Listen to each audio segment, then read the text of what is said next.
serve to provide such information in a nonpartisan, impartial, and educational environment.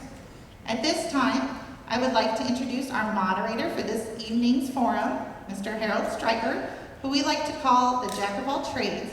Mr. Stryker has worn many hats in our community. Just to name a few, which there's a lot, he's been a teacher, administrator in CNUSD from 1998 to 2022, that include titles of being a principal, assistant principal, student advisor, a dean. He was a school board member for Lake Elsinore School District from 2015 to 2016. He's been president of Corona-Norco Teachers Association from 2012 to 2016. He's been on our team as principal representative of Corona-Norco Council PTA 2021 to 2022. And he's a proud CNUSD parent. Please join me in welcoming our moderator, Mr. Harold Stryker.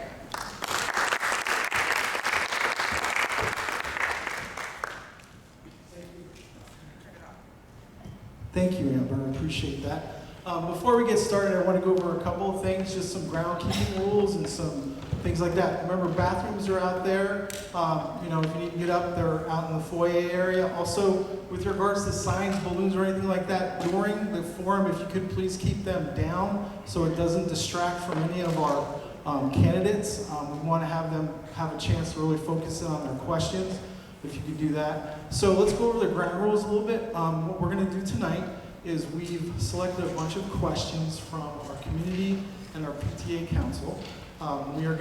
We have about an hour or so to do this. We're going to give every candidate a chance to do an introduction for 2 minutes, and then we'll get into the questions. Our goal is to get through all the questions, but we also want to give you all time at the end to give us a closing statement as well.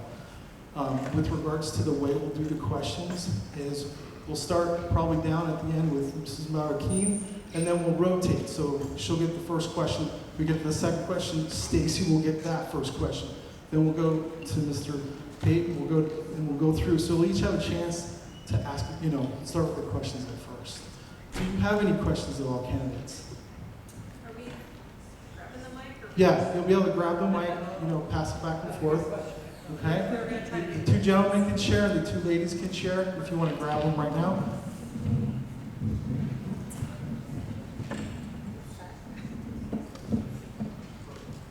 Great, super. Let me see what else. Before we get started too, I did want to thank all 4 of you for taking the time to be here tonight. This is a great opportunity that our PTA has given us to get to know you a little bit. So we really appreciate your time tonight being here. We don't get to do that very often, and I think it's a great way for you guys to get to know the community and the community get to know you. So thank you very much. I want to thank our PTA council and everyone that's here tonight, and I also want to thank Principal Anderson and his staff for allowing us to be here tonight to have this forum. So thank you everybody for being here. Let's give our candidates a really warm welcome.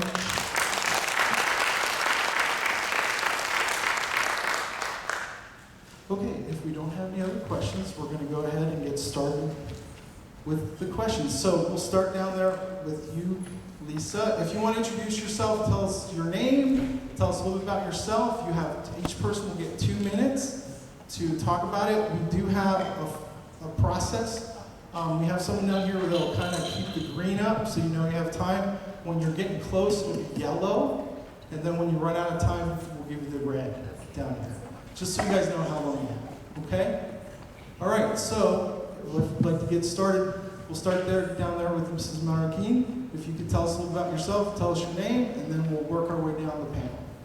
Good evening, everyone. I am a classroom teacher with 40 years of experience in education. I have been an advocate for students and teachers, both at the local and state levels. I taught high school science at both a private and public school in Downey, California.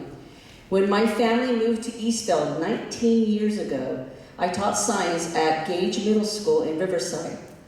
I have been politically involved as a CTA delegate and liaison, Downey Education Association president, and Riverside Teachers Association Middle School director. In 2018, I was elected to represent CNUSD School Board for Trustee Area 2. Within the first 2 months, I completed the Masters in Governance training from CSBA, known as the California School Boards Association. I immediately assumed the position of CSBA delegate representing CNUSD. Last year, I was appointed to the CSBA legislative team and most recently elected as CSBA Region 18 Director. These new positions do not interfere with my obligation to represent Eastville, but give me insight into what other districts in the state are confronting too. For the past 30 years, I have worked with the Los Angeles County Office of Education to develop the Science Olympiad Tournament, a STEM competition for students in 4th to 12th grades. When I moved to Riverside, I took over the Inland Empire Regional Science Olympiad, known as URSO, as the director. Roosevelt High, ESTEM, and Clara Barton Elementary have participated in the Science Olympiad. I have retired from teaching and being the URSO director, but love being a CNUSD school board member. I have the experience and desire to lead with my colleagues from the board to make CNUSD school district the community is proud of and a district which families want their children to attend. Thank you. Thank you.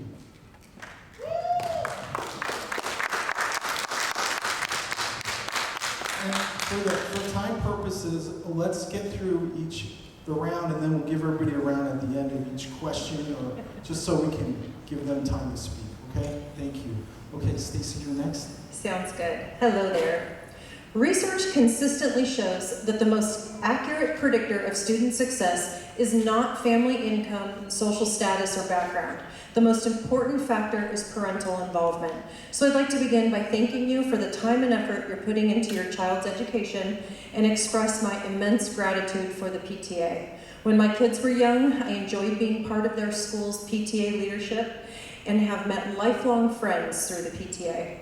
I'm a proud American and lifelong Norconian, committed to serving my community with an open mind and kind heart. I attended all Norco schools growing up, and now my youngest is a junior at Norco High. Over 20 years ago, I taught my first Intro to Political Science course at Mount San Jacinto College, and I love being an adjunct professor. Since then, I've taught political science at Chaffey College, Norco College, and most recently, Cal Baptist University since 2014. The beauty of being an adjunct is that I'm part-time and able to focus solely on my students and teaching, not research, writing, or committee assignments. I teach Intro to American Government most often, along with state and local government, and have also dabbled in public administration, political economy, and minorities in America. I understand the complexities and challenges in public education. Beyond academia, I observed them firsthand as a substitute teacher for CNUSD. I spent 5 years subbing at Norco Intermediate and Norco High. I thoroughly enjoyed getting to know the teachers, administrators, and staff at those sites. I especially loved seeing my kids interact at school and make connections with countless students that I will cherish for life.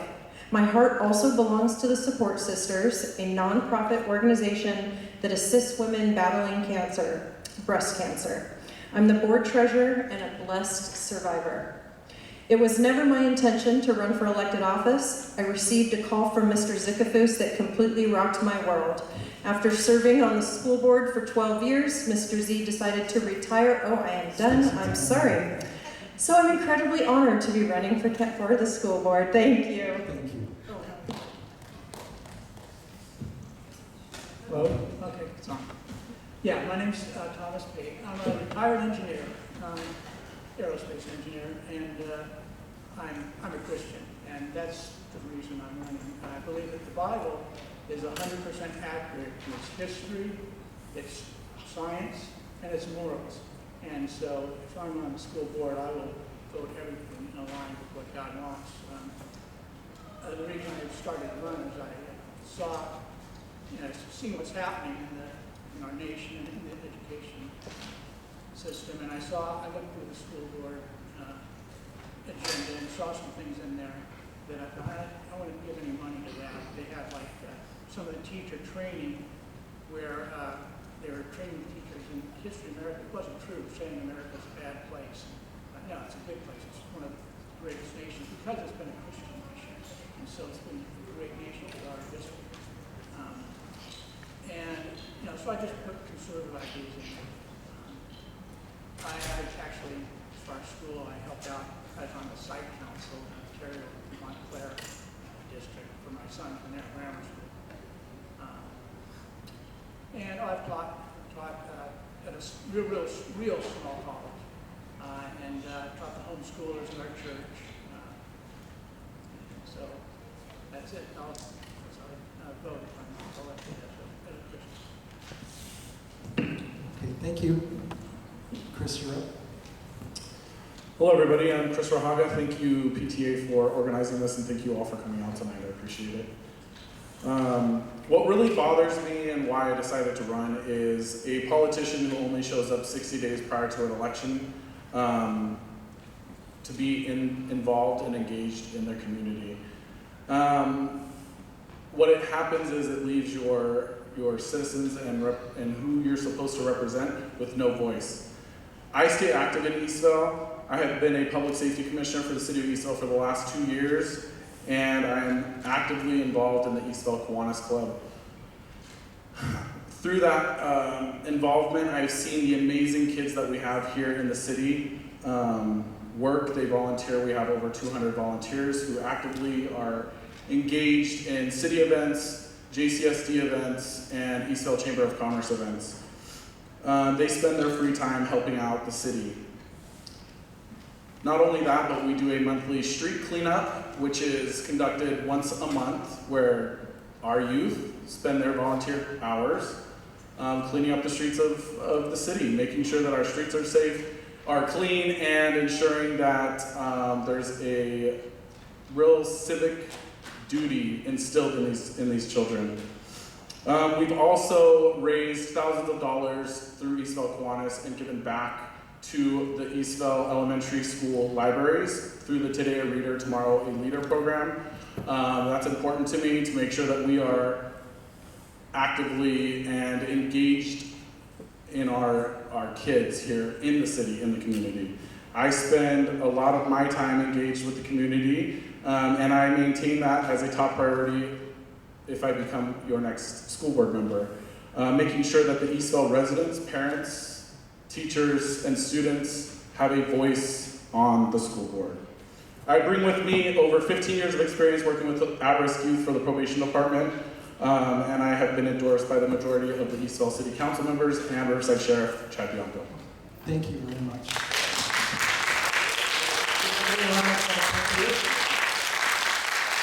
Okay, we're going to go ahead and get started with your questions.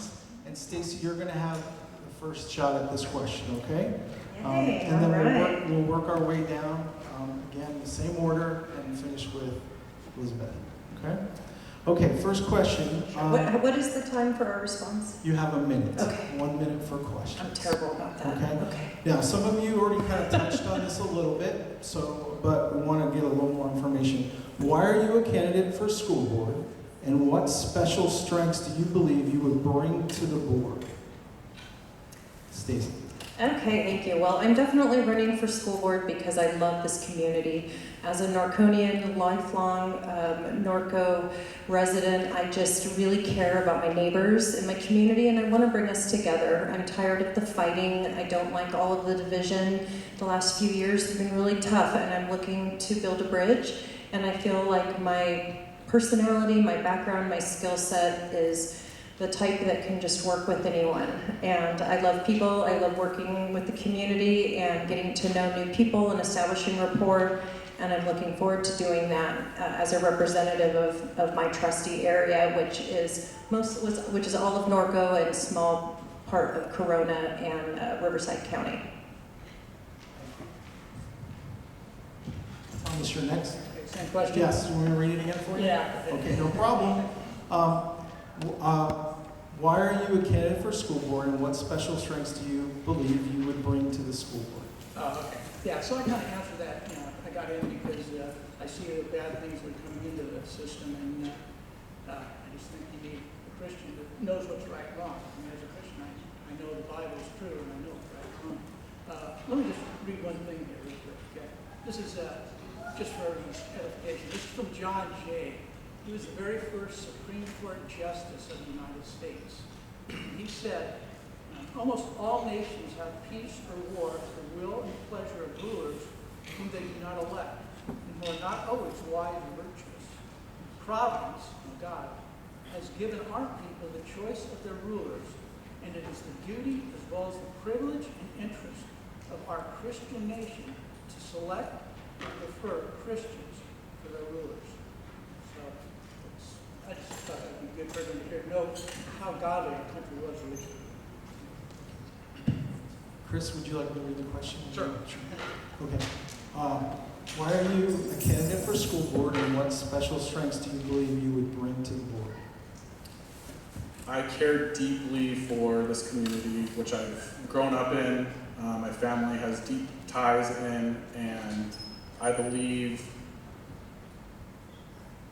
that to be a good representative, you have to care for the community, be engaged in your community, to make sure that we have a viable and good place not only to raise your children, but to teach them when they're in schools. We have to have great schools, and in order to have great schools, you have to have people who care for the community that they're in. And I hope to be that representative. Okay. Question goes back to you, Lisa. Why are you a candidate for school board, and what special strengths do you believe you would bring to the board?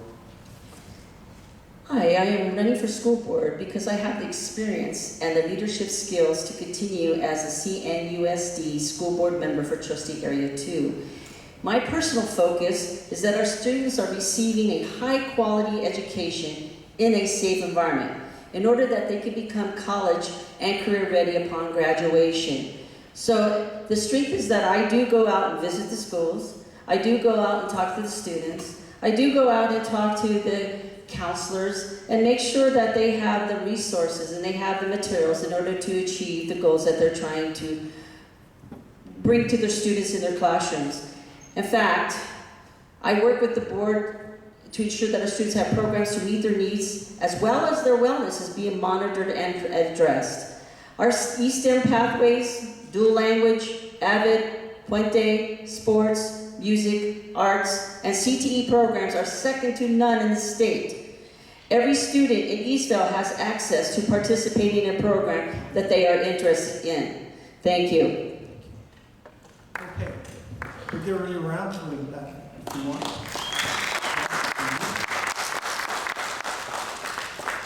Okay, we're going to move on to question 2, and we're going to start with you, Mr. Payne. So, question 2 is, what is a school board's member's role and responsibility as a CNUSD trustee?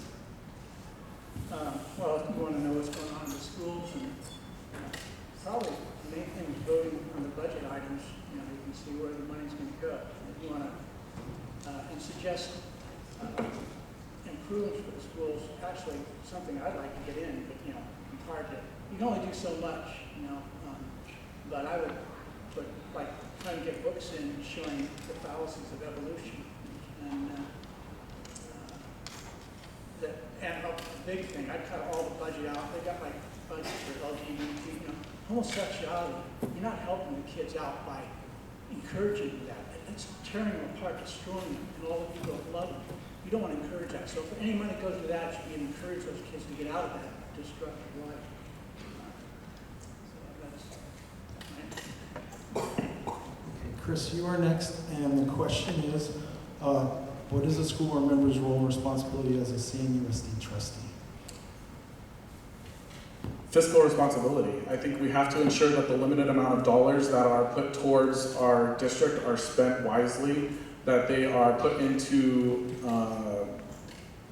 effective curriculum, and not only that, but we have to ensure that there are plenty of programs for students who are not on the direct pathway to college, for those students who struggle, possibly at-risk youth, those students who are not just going to end up going to college, that we have CTE, that we have job training for these students, because let's face it, not everybody's fit for college. Not everybody's going to go to college, and we have to make sure that we are providing plenty of opportunities for those children just as we do for the children who are planning on going to college. That not only benefits our greater community by making sure that those at-risk youth have good opportunities, but it also benefits the school district by ensuring that we are staying fiscally responsible.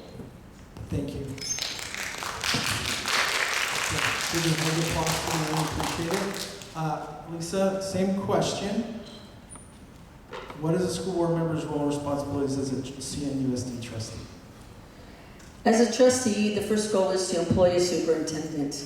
And we did that 2 years ago with Dr. Buen Rostro. So we did have an open forum so that the parents could listen to their strengths and character, because they're the ones that are going to make these things happen.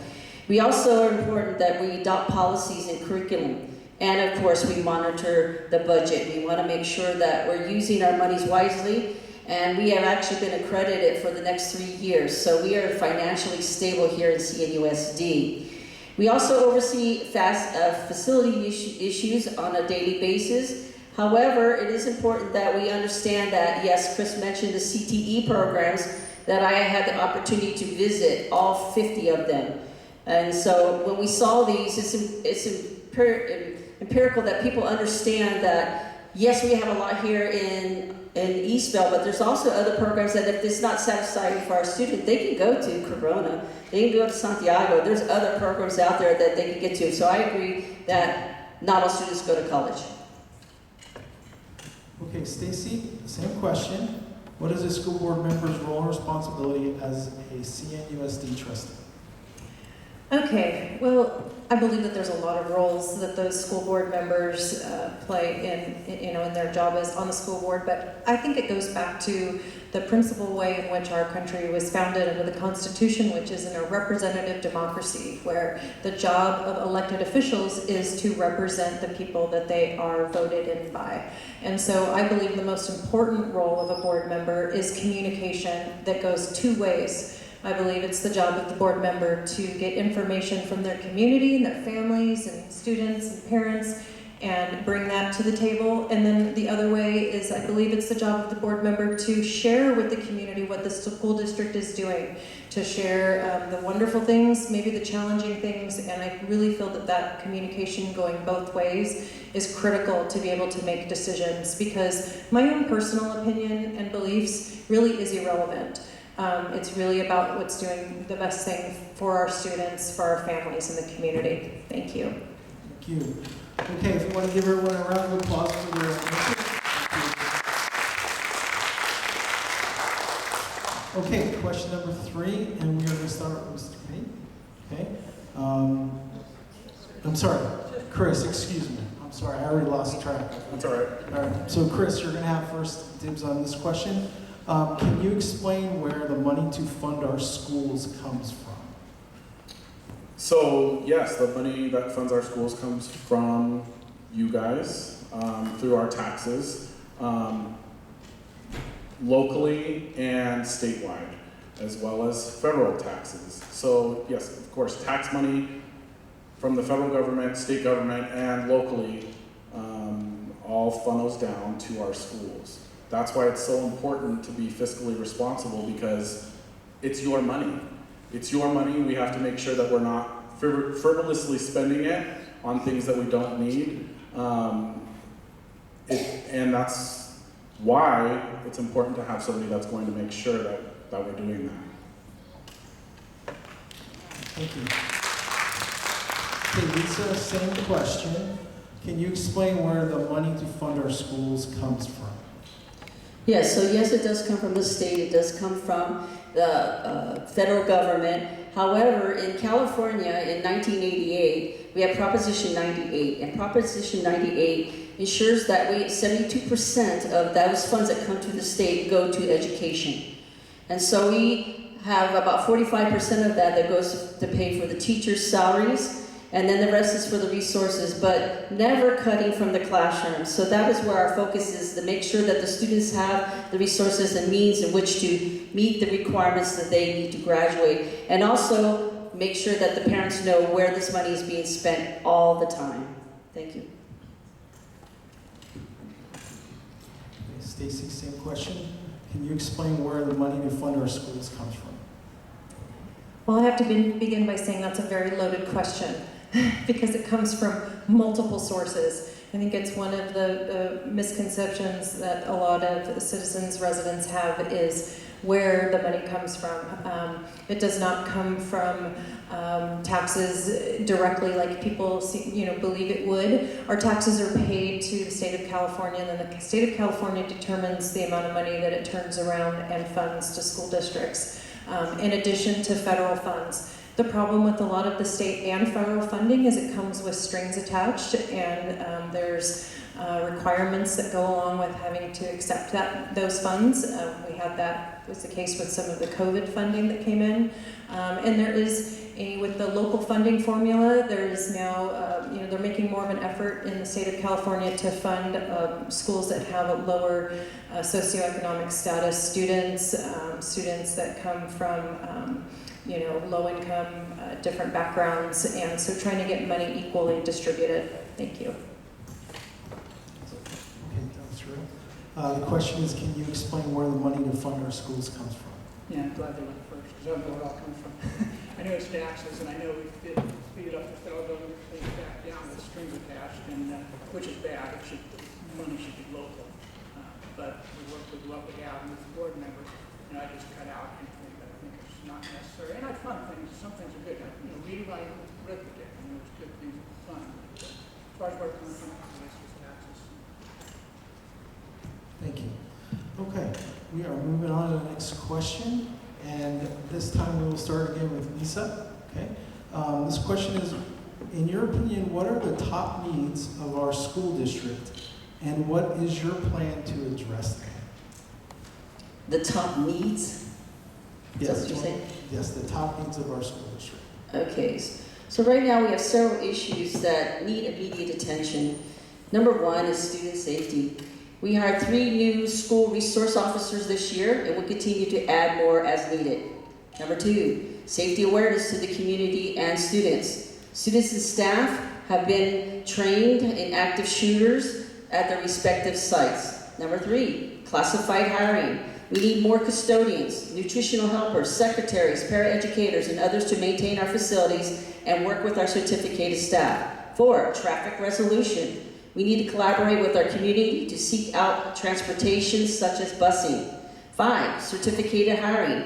We are in need of teachers, counselors, psychologists, and etc. to replace certificated staff that are retiring or moving. And finally, 6, financial stability. We must be planning ahead to maintain and update the programs we offer our students as they prepare for the future. We have outstanding schools in Eastville, and thank you. Stacy, same question. What are the top needs of our school district, and what is your plan to address them? Well, I'm going to begin by saying that I agree with everything she just said. We certainly have all of those needs, but I'm going to take it down to one fundamental need, and that is mental health awareness, mental health attention.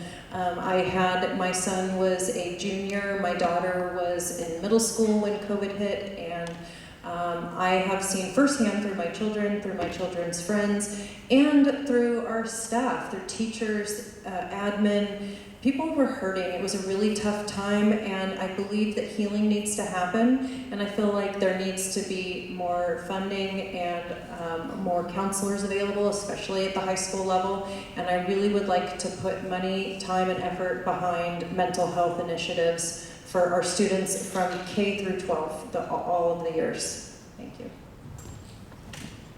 Okay, same question. What are the top needs of our school district, and what is your plan to address them? The problems we have, ultimately, they're spiritual. So I try to influence it in that way. I mean, if you put the 10 Commandments, and you might have problems with this you, and I realize you have to figure out where you fight the battles, but put the 10 Commandments up in the rooms, and the kids see what's right and wrong. That'll have a big effect. God's word is powerful. And like I said before, we get rid of the evolution teaching. Kids are taught that they're just animals. They're going to use that as an excuse to act like it. So I push towards truth, and that would have effect on everything else. All these other things are good, you know, that you do them, but ultimately, you know, it's a spiritual problem. Thank you. Chris, same question. What are the top needs of our school district, and what is your plan to address them? So I think safety is number one. Students should feel safe when they are learning. Staff should feel safe. I believe that's why I was able to earn the endorsement of the Riverside Sheriff's Association. They stand behind me because they know my commitment to safety and public safety and safety in our schools. Another big issue that we have here in Eastvale is the overcrowded schools.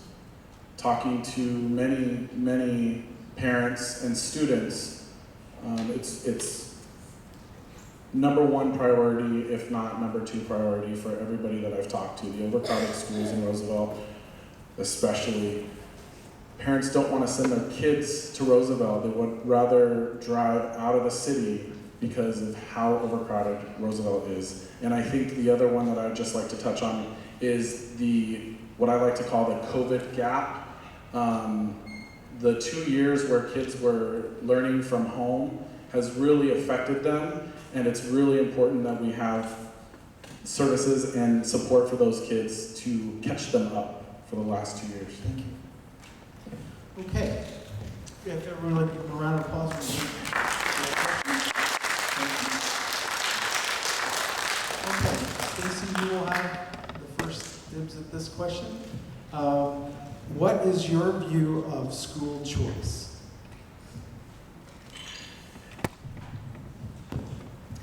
Okay, well, my view on school choice is that this district in particular, which of course Corona-Norco Unified has been my home since day one, so I know it better than most. And the beauty of this district is that there is so much to choose from within the district. We've done an incredible job. The board has done an incredible job, and the district administrators, in bringing CTE, for example, to each of the different high schools with different opportunities. Like at Norco High, you have agriculture, you have manufacturing, you know, Roosevelt. Every school has different opportunities. We have an amazing dual immersion program for elementary. We're adding Mandarin to that as a dual immersion. There's a lot of choices within the district. JFK is another awesome example of a high school that's alternative. And so I think the beautiful thing of about our district is the choices and the alternatives within the district. Thank you. Okay, same question. What is your view of school choice? Yeah, if it was up to me, the money would all go to parents. I heard $13,000, $23,000 per student or something. And you give that back to the parents and let them spend it where they want. You know, education will be done, and the schools that aren't doing well, they're going to either shape up or, you know, die away. So that's what it should be. You know, I'd go for total school choice. Let the parents pick where they want.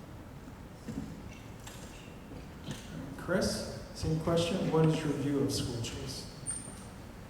I believe if a student's needs are not being met, then there should be options and alternative options for those students, for their parents to decide if they needed to take them out of the school that they were in and put them into an alternative school, then that should be a choice of theirs. There should be options for them, especially if their needs, their IEP needs, or any needs are not being met. That it's important that our students' needs are met. Thank you. Lisa, what is your view of school choice? It's a wonderful program that we have instituted here in CNUSD. Right now we have a virtual program that is growing. We have a principal that runs the program. And in fact, they're being recognized December for Golden Bell, which is a state recognition for the efforts and endeavors they're doing for these students that need that type of education.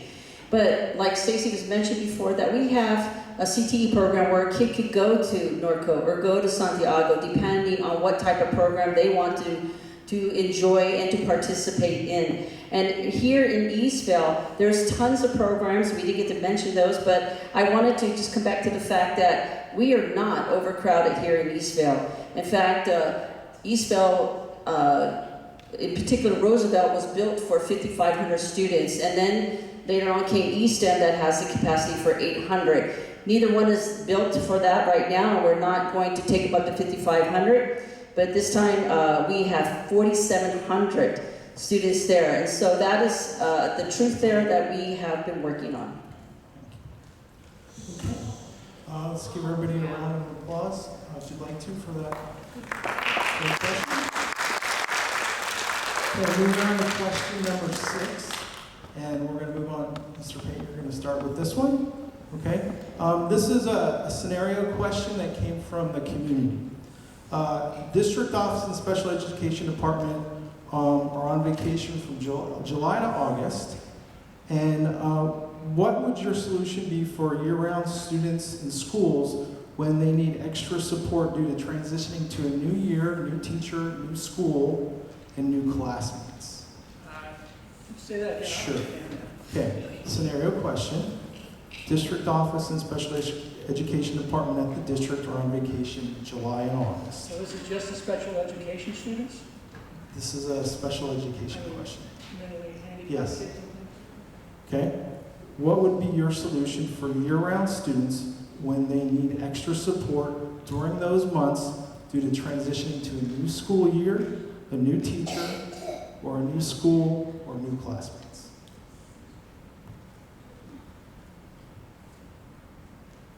Yeah, I don't know what the problems are involved with that.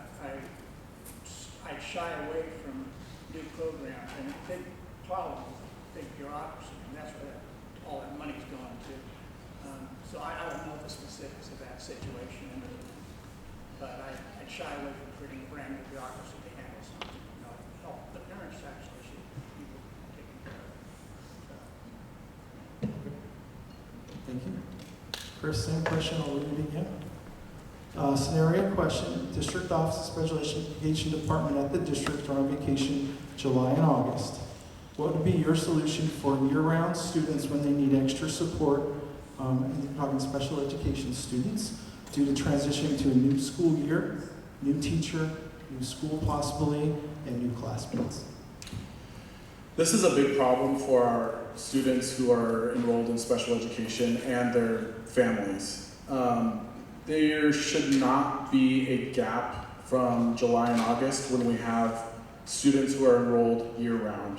If we didn't have year-round schools, then I would say it wouldn't be a problem, but Eastville, unfortunately, we still do have year-round schools because we're overcrowded.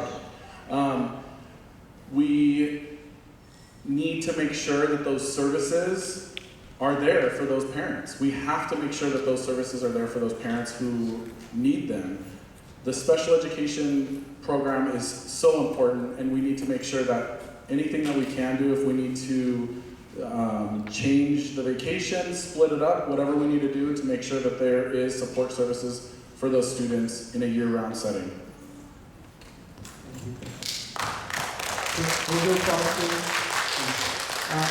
Lisa, same question. It's a scenario question. District Office, Special Education Department in the district are on vacation from July to August.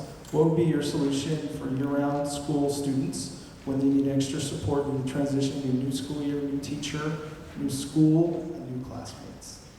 We kind of addressed this during the pandemic. When we first were able to bring students back onto campus, special ed was the first group that we brought back. And we had paraeducators come, so we could still use those as resources to bring them back, and volunteer teachers that would want to come back to work with these students so that they don't fall behind. As far as the parents, we have the Parent Center that is also helping us to educate the parents on how they can help their students at home. So we haven't left them behind in the dust. We are always looking at ways in which we can provide services for the special ed students. We do provide transportation for them, and we don't leave them out there so that they're swimming alone, but we want to make sure that they're out there with the rest of the students and getting the services that they need. Thank you. Stacy, same question. You don't have to read it again. I Okay, you think got I it? Okay. Okay. Well, I have to say that I work at Leaps and Bounds Pediatric Therapy in Norco. If you're not familiar with it, we are a pediatric therapy facility that sees about 800 special needs children a week. And there's one thing that I've learned since I've worked there, and that is that special needs kids have a really hard time with change and newness. So a new teacher, a new classroom, a new school, new friends, all of that newness is very intimidating for our special needs kiddos. And so I really do believe that there's something that the district could be doing in those summer months. I'm thinking similar to perhaps the Summer Boost, which I know was very successful after COVID. We had programs where kids could come to get caught up after having missed out because of COVID. Our summer schools were really had high enrollment because kids are needing to make up credits. In that same fashion, I think that we need to have something available for our SPED kids and families before they start back. Thanks. Thank you very much. Okay, so we are moving on to our next question. Candidates, do you guys need to just take a 5-minute break, or you want to keep powering through? What would you like to do? You're good? Everybody's fine? All right, fantastic. We're going to keep going. Chris, we're going to start with you for this question. Okay? What are the literacy challenges that our students face in CNUSD, and how would you address them? So there are some challenges. If you look at the state testing, which the results were released last from 2019, and we haven't seen the most recent results yet, there's a big problem. I believe 46% of 8th graders were below where they should be. We have to make sure that literacy programs are advocated for, that there's communication between the board and parents, because it's really important that what students are learning in the classroom is reinforced by parents at home, and vice versa. What parents are teaching at home should be reinforced with the students when they're in the classroom. And that includes reading, one of the basic skills that we should be teaching at schools. Thank you. Lisa, same question. I'll wait. Okay. Thank you. What are the literacy challenges facing our students in CNUSD, and how would you address them? Literacy is a problem that's occurring in all districts around the state. However, at CNUSD, what we have done is that we have included the TK program. So now kids are coming in full-time in order to get reading and comprehension skills developed at an early age. Our goal here at CNUSD is that by the 3rd grade, every child will be reading. We're also looking at a way in which we're going to reduce class size. And so that is another part of our plan in order to get literacy in earlier stages, so that the kids, and we know too that when the kids do not know how to read, sometimes it becomes very disruptive when they get into upper grades. And so we want to make sure that the community is working with this. And the same thing with not being able to read a book is going to be difficult for them to learn later skills that they're going to need, whether it's a CTE program or whether it is an academic program of another sort. So it's vital that we have them in smaller classes and that we start early, and that's what we're doing now. Stacy, same question. What are the literacy challenges that our students face, and how would you address them?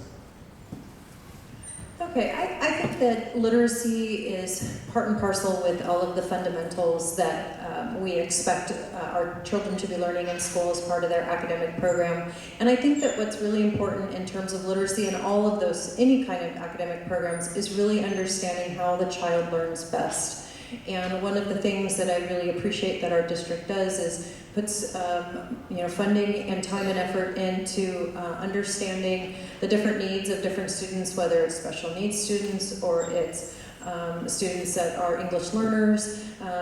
There's lots of different backgrounds from different students, and I really am hopeful in teacher training programs now are really gearing teachers toward understanding the different learning styles and being able to teach kids in the way that they learn best. And I think that that's critical at a young age, because not every child learns in the same way and shouldn't be taught in the same way. There needs to be an understanding of their uniqueness. Thank you. Okay. Sure. What are the literacy challenges that our students face, and how would you address them? Yeah, I've seen the score test scores are pretty low.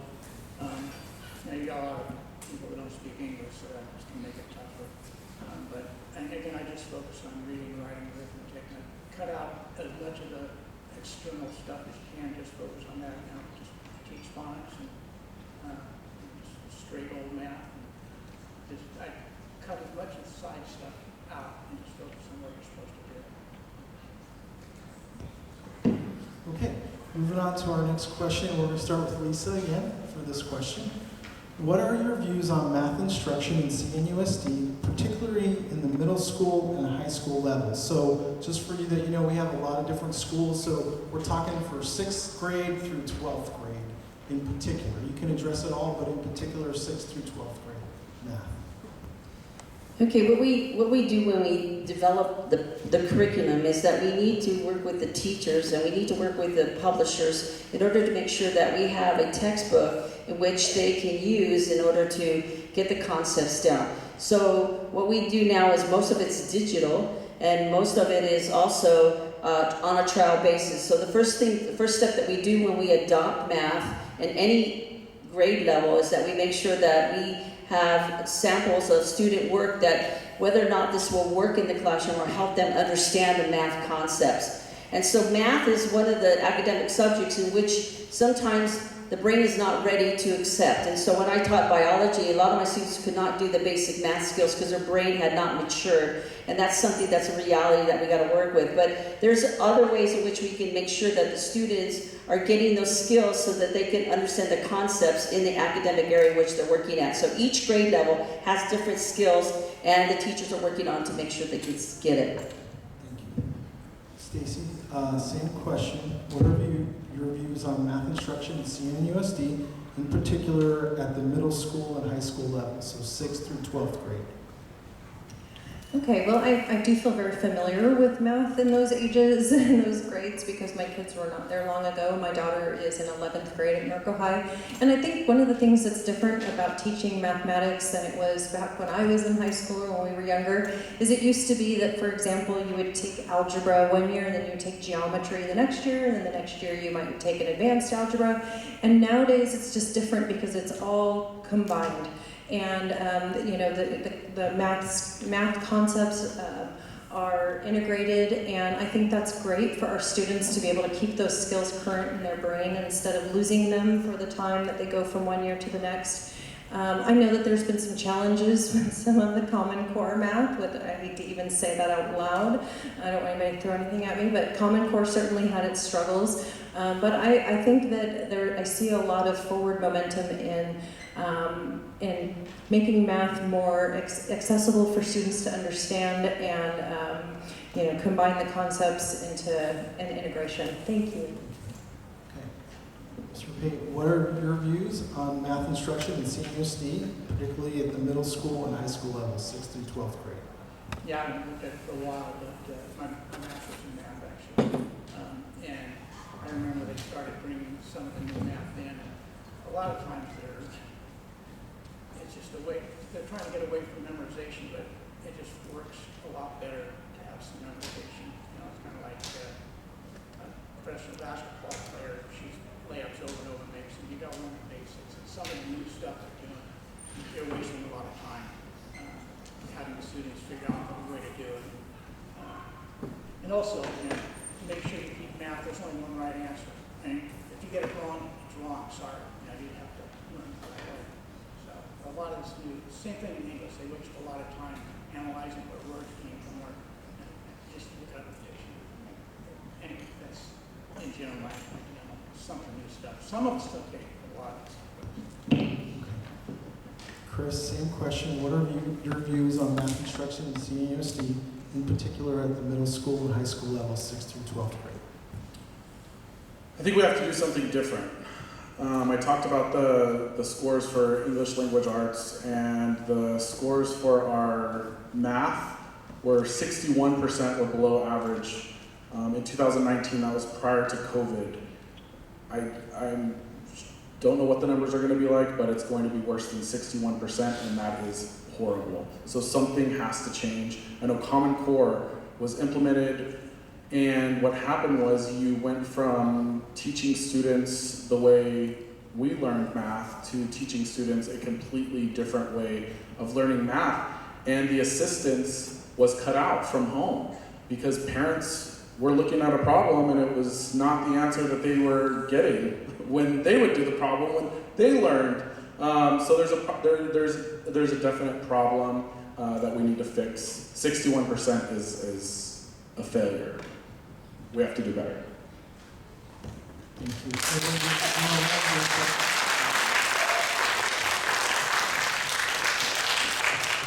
Okay, the next question, Stacy, you'll start with this one. What are your views on how social studies and language arts are taught in our schools?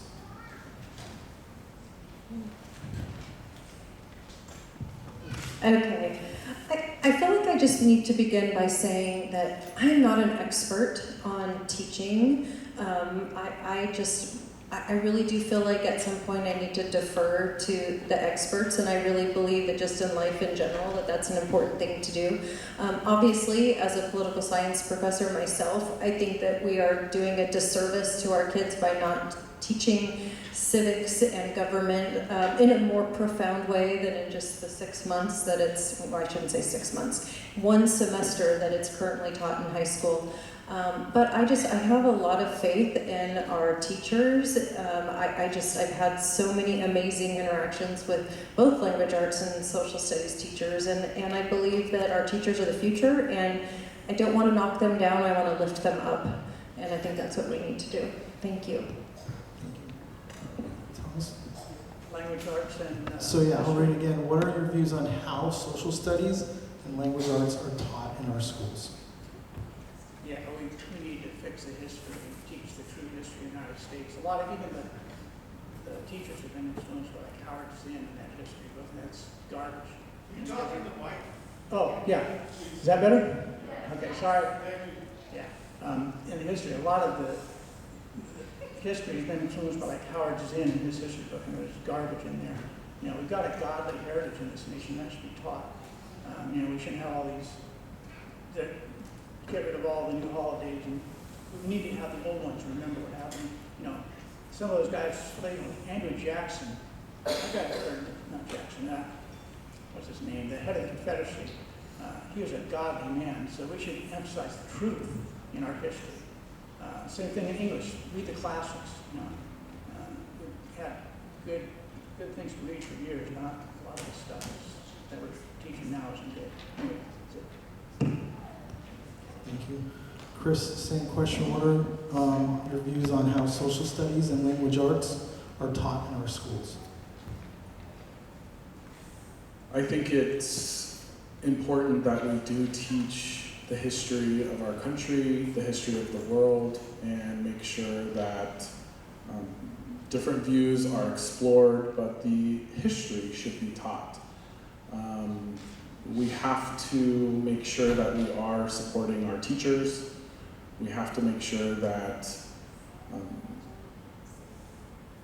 whatever the curriculum in the books is, that is true and correct, that it's not made up or fictional, especially if it's a history class. I believe that should be what the actual history is.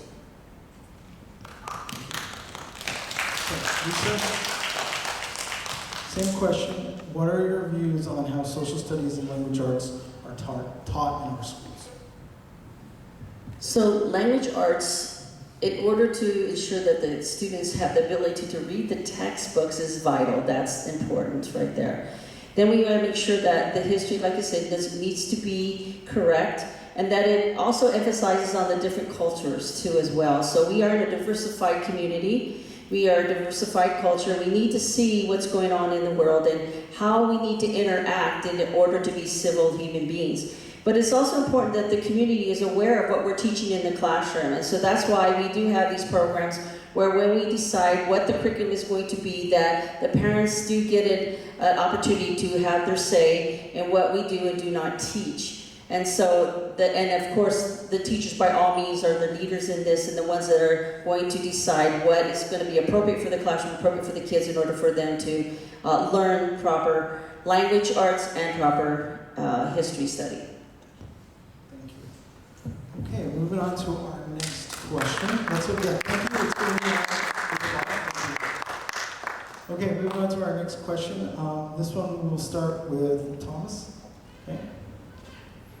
Okay, the question is, what will you do to ensure that all children get a full arts education? Make sure they have art classes, and that's a good thing. I don't know what else there is to do. I mean, just give them art classes. I think that's good. Okay, thank you. Chris, same question. What would you do to ensure that all children get a full arts education? Well, we have to make sure that there's funding for our arts, and it's sometimes one of the first sections that tends to be cut from. But we have to make sure that our students are given the opportunity to have that education. Bringing in outside sources and volunteers for maybe singing or choir or outside organizations where students could volunteer is a great idea. I think it benefits the organization and the district together.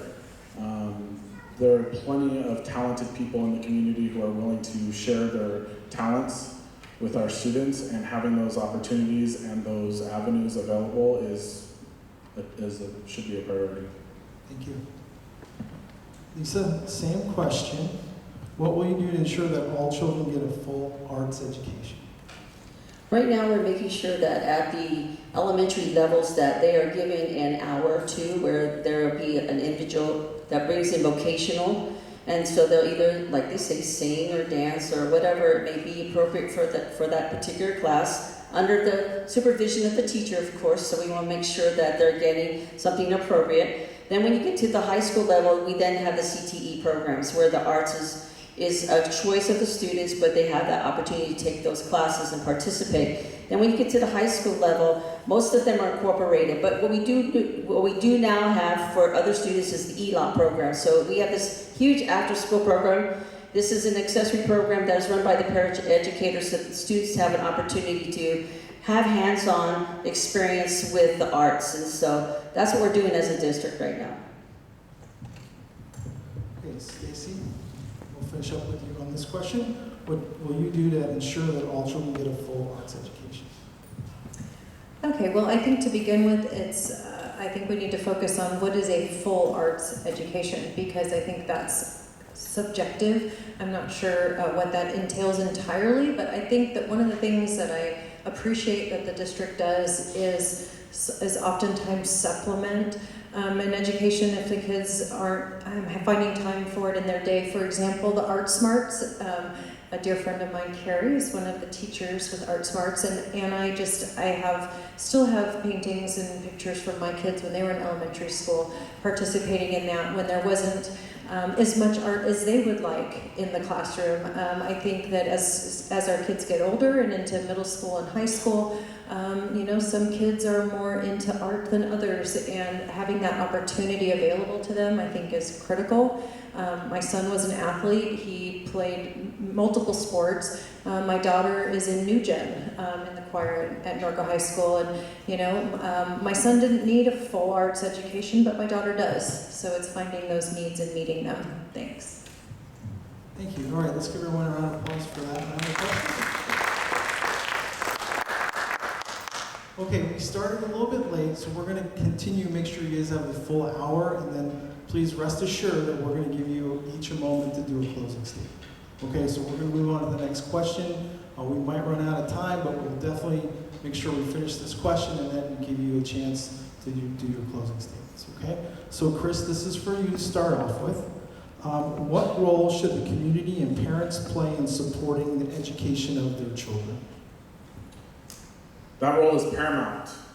The community and parents play a huge role in the education of your children. It's your children. It's should be number one on parents' minds, and they should make sure that their children are getting a good, effective education That means keeping parents engaged. That means having parents involved in PTA. That means being involved in community organizations like Kiwanis, making sure that your kids are paying attention to what they're actually learning in school, reinforcing that when they're coming home with homework. It's paramount that parents are involved and they play a huge role in their children's education.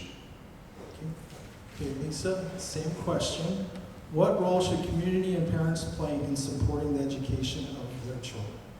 It's vital. We are a village, and together we educate the students. That includes the parents, that includes the teachers, that includes the board, and everyone else that lives in this community. So all of us are working together to make sure that our students get what they need. And again, we need to encourage our parents. We do have places where the parent can get help to help teach their student. Like our Parents Center has been wonderful in doing that. We have after-school programs and make sure that the parents can also get information so that they can help their students, because a lot of times they get to the point where they can't help the kids anymore. And so where can they go in order to get that help that the student needs? And just a real short thing is that I remember when my son went through the fire department, when he went through the sheriff's department actually, and when he graduated, he says, "Thanks, Mom, for making me do band. Thank you, Mom, for letting me do wrestling. Thank you, Mom, for pushing me all the way as a parent. That's why I was able to succeed and become a sheriff." So thank you. Thanks, Stacy. Question for you. What role should the community and parents play in supporting the education of the children?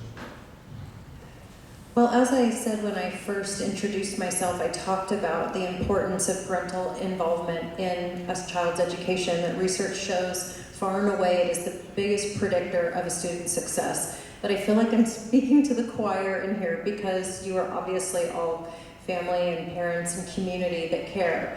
I think the challenge lies in the families that don't have maybe the time. They're working. They don't have the time to get as involved as other families and parents. So I agree with the Parent Center is a good example of a way that the district is reaching out to help parents. I think it's a matter of teachers also engaging families and parents in their child's education. And the reality is that for a lot of families, and they tend to be students who are struggling, who may have lower socioeconomic status, that may have trouble with getting their parents involved, and so they have to find alternate means and get creative to communicate. Thank you. Thank you. Okay. Thomas? The kids are the parents, and they're responsible for the education, and they've hired the school district to do it. So they should have final authority on what the kids learn and don't learn. And of course, when you have parents that are involved, the kids are going to do well. I'm stating the obvious here. That's really all I have. Okay, thank you. So candidates, we are almost out of time. We have one more question. Are you guys okay with doing one more question and doing your closing statements? Are we good? We appreciate that. Thank you so much. Okay, so our last question, okay, and we'll start with Lisa, all right? What are your views on educator salaries and benefits? And let me clarify, when I talk about educators, I'm talking about our support staff, our teachers, our administrators, so those are all included in that question. So salaries and benefits. Lisa. Again, as the former educator, my heart always goes out to these individuals who work hard. They are the first line in which the students meet and become very attached to. And like we were mentioned before with our special ed kids who lose a teacher or meet a new teacher, sometimes it takes a little bit more for them to acquire a closeness with them. But they work hard. And I remember, although my class day was 8 to 3, I was working till midnight for the next day. So yes, they deserve the raises, they deserve the recognition, and they deserve the support that they need in order to do the job. And the job requires a lot of personal grit, and of course we need to recognize that and give them the money. Show me the money. Okay, Stacy, same question. What are your views on educators' salaries and benefits? Clarify, we're talking about support staff, teachers, administrators.